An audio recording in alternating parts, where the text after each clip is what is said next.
بسم اللہ الرحمن الرحیم۔ السلام علیکم ناظرین، آپ دیکھ رہے ہیں کلیم کیسرانی۔ ناظرین، آج جس صحابی رسول کا تذکرہ کرنے لگے ہیں ان کی اطاعت کا عالم ملاحظہ کیجیے۔ رحمت عالم صلی اللہ علیہ وآلہ وسلم نے ایک دن دوران خطبہ مسجد نبوی شریف میں کھڑے چند لوگوں سے ارشاد فرمایا، بیٹھ جاؤ۔ اس وقت یہ صحابی رسول مسجد کی جانب بڑھ رہے تھے، جو ہی رسول محتشم صلی اللہ علیہ وآلہ وسلم کے کلمات کانوں میں پڑے وہیں بیٹھ گئے۔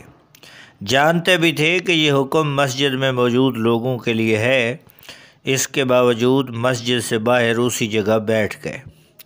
بعد میں رسول اللہ صلی اللہ علیہ وسلم تک جب یہ بات پہنچی تو خوش ہو کر اپنے اس جانثار پیارے صحابی سے فرمایا، اللہ تعالیٰ تمہارے دل میں اطاعت الہی اور اطاعت رسول کا جذبہ اور زیادہ کرے۔ ناظرین، دعائے نبوی صلی اللہ علیہ وسلم سے حصہ پانے والے یہ صحابی بارگاہ رسالت کے مشہور شاعر حضرت سیدنا عبداللہ بن رواحہ انصاری خزرجی رضی اللہ تعالی عنہ تھے۔ بیعت اسلام اعلان نبوت کے 13ویں سال حج کے پربہار موقع پر منا کی گھاٹی میں آپ رضی اللہ تعالی عنہ نے تقریباً 70 خوش نصیبوں کے ساتھ حضور اکرم صلی اللہ علیہ وسلم کے دست حق پر بیعت کی سعادت پائی۔ آپ رضی اللہ تعالی عنہ تجربہ کار شاعر تھے۔ قبول اسلام کے بعد اپنی شاعری کا رخ مدحت رسول اور کفار کی مذمت کی جانب موڑ دیا۔ ان کے چند اشعار کا ترجمہ ملاحظہ کیجیے۔ ہمارے درمیان اللہ کے رسول ہیں، صبح کے نمودار ہوتے ہی وہ تلاوت قرآن سے بہرہ مند ہوتے ہیں۔ ہم گمراہ تھے تو انہوں نے ہمیں راہ ہدایت پر چلنا سکھایا۔ ہمارے دلوں کو یقین ہے کہ جو بات ان کے لب پر آ جاتی ہے وہ ضرور ہو کر رہتی ہے۔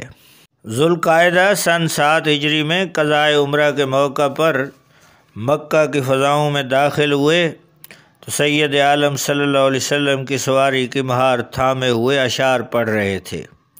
حضرت سیدنا عمر فاروق رضی اللہ تعالی عنہ نے منع کیا تو پیارے آقا صلی اللہ علیہ وسلم نے فرمایا، اے عمر، انہیں کہنے دو، یہ اشعار کفار پر تلوار کے وار سے زیادہ سخت ہیں۔ ایک بار نبی کریم صلی اللہ علیہ وآلہ وسلم دراز گوش یعنی گدھے پر سوار ہو کر انصار صحابہ کی مجلس میں کچھ دیر ٹھہرے۔ وہاں دراز گوش نے یعنی گدھے نے پیشاب کیا تو منافق عبداللہ ابن ابی نے ناک بند کر لی۔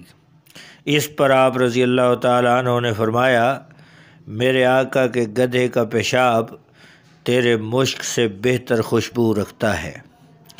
جب قلعہ خیبر کی کھجوریں پک جاتی اور غلہ تیار ہو جاتا تو رحمت عالم صلی اللہ علیہ وآلہ وسلم حضرت عبداللہ بن رواحہ رضی اللہ تعالی عنہ کو خیبر بھیج دیتے۔ آپ رضی اللہ تعالی عنہ کھجور اور اناج کے ڈھیر کو 2 برابر حصوں میں تقسیم کر دیتے، پھر اختیار دیتے ہوئے فرماتے، اے یہودیو، جو حصہ تم کو پسند ہو وہ لے لو۔ ایک مرتبہ یہودیوں نے اپنی عورتوں کے زیورات جمع کیے اور آپ کو دیتے ہوئے کہا، ہمارے ساتھ نرمی کا معاملہ کریں اور تقسیم میں ہاتھ ہلکا رکھیں، یعنی تقسیم میں ڈنڈی ماریں۔ یہ سن کر آپ رضی اللہ تعالیٰ عنہ جلال میں آگے اور فرمایا، جو تم دے رہے ہو وہ رشوت ہے، اور رشوت مال حرام ہے جس کو ہم مسلمان نہیں کھاتے۔ روزے سے آپ کو بے حد محبت تھی۔ ایک مرتبہ سید عالم صلی اللہ علیہ وسلم کے ہمراہی میں محو سفر تھے۔ گرمی کی شدت اتنی زیادہ تھی کہ لوگ اپنا ہاتھ اپنے سر پر رکھ لیتے تھے۔ اس وقت صرف 2 روزہ دار تھے، ایک خود رسول اللہ صلی اللہ علیہ وسلم اور دوسرے حضرت عبداللہ ابن رواحہ۔ نماز سے محبت کا عالم یہ تھا کہ آپ رضی اللہ تعالی عنہ گھر سے نکلنے کا ارادہ فرماتے تو 2 رکعت نماز نفل پڑھتے، گھر میں داخل ہوتے تو بھی 2 رکعت نفل پڑھتے، اور اس عمل کو زندگی میں کبھی بھی نہیں ترک کیا۔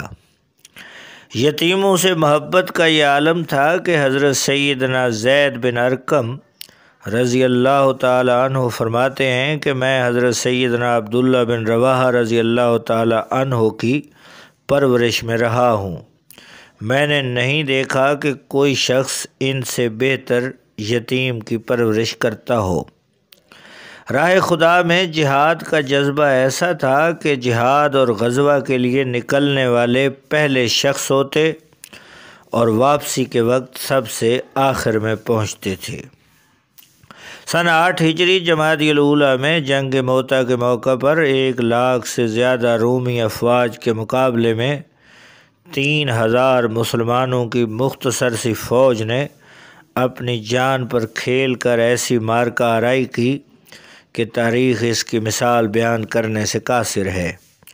جنگ سے پہلے آپ کے جذبات یہ تھے: اے لوگو، تم شہید ہونے کے لیے نکلے ہو اور اب اسے ناپسند کر رہے ہو۔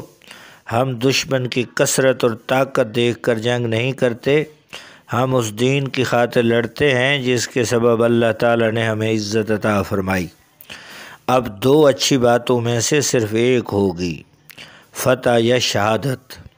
جنگ شروع ہوئی تو کئی صحابہ کرام مرتبہ شہادت پر فائز ہو گئے۔